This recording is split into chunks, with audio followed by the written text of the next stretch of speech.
Where to find job എന്നത് ഒരു job സീക്കറെ സംബന്ധിച്ച് വലിയൊരു ടാസ്ക് ആണ് അല്ലേ? നിങ്ങളൊരു ജോബ് റിക്രൂട്ടിംഗ് ഏജൻസി അപ്രോച്ച് ചെയ്തത് വഴി ഈ ഒരു ടാസ്ക് നിങ്ങൾക്ക് ഈസിലി ക്ലിയർ ചെയ്യാവുന്നതാണ്.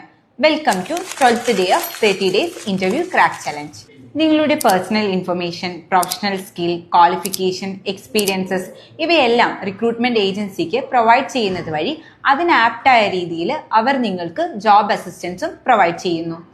നിങ്ങളൊരു റിക്രൂട്ട്മെന്റ് ഏജൻസിയെ അപ്രോച്ച് ചെയ്യുന്നത് വഴി അവർ നിങ്ങളെ പ്രീ ഇന്റർവ്യൂ ചെയ്യുകയും ഏതൊക്കെ മേഖലയിൽ നിങ്ങൾക്ക് ജോലി ലഭിക്കാൻ സാധ്യതയുണ്ട് എന്നത് മനസ്സിലാക്കുകയും ചെയ്യുന്നു.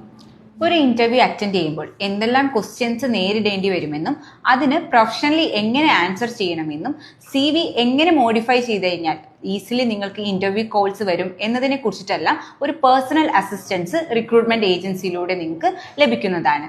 നിങ്ങളൊരു റിക്രൂട്ട്മെന്റ് ഏജൻസി ചൂസ് ചെയ്ത് കഴിഞ്ഞാൽ ഒരു പ്രോപ്പർ ആയിട്ടുള്ള കമ്മ്യൂണിക്കേഷൻ അവരായിട്ട് നിലനിർത്താനായിട്ട് ശ്രദ്ധിക്കുക. ചുരുക്കി പറഞ്ഞാൽ ഒരു ബെറ്റർ റിക്രൂട്ട്മെന്റ് ഏജൻസിക്ക് വളരെ ചുരുങ്ങിയ സമയം കൊണ്ട് തന്നെ നിങ്ങളുടെ പ്രൊഫൈലായിട്ട് മാച്ച് ചെയ്യുന്ന ഒരു ബെറ്റർ കരിയർ നിങ്ങൾക്ക് നൽകാനായിട്ട് സാധിക്കും.